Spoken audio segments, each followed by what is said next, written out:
Hello guys, dito tayo magluluto ako ng aming merienda, fried vermicelli.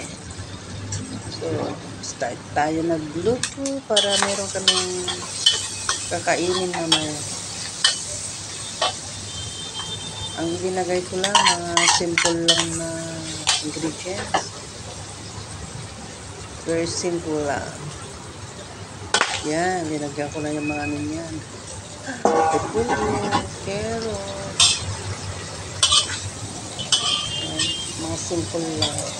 Kasi mahilig kami ng fried noodle dito sa hostel.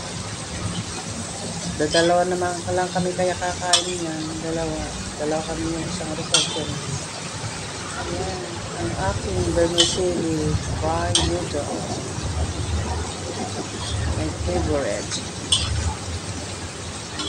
Yan, halo-haloin natin hanggang ma-mix. And then, pagtapos yan, lagay natin yung vermicelli. Titikman ko para lang ano. Yan, halo-halo. Yun na, yung parang ano, luto ng Chinese ang style ang ginawa ko. Kunting ano lang, kunting chicken breast lang dinagay ko. Maraming vegetable pa. Yan.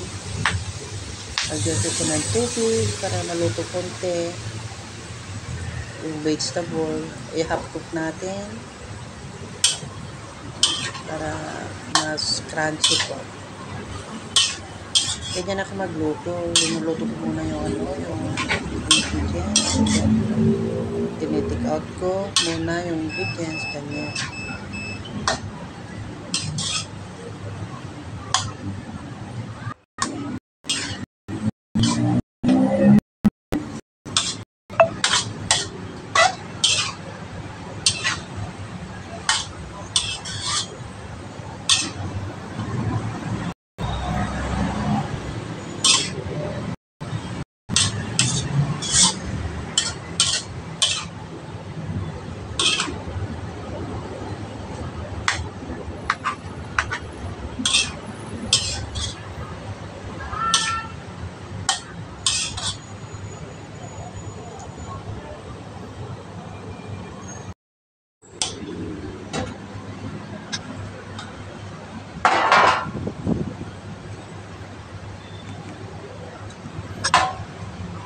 Ayan na. Luto na yung pansit natin. Lagay natin sa tray. Pwede na kumain.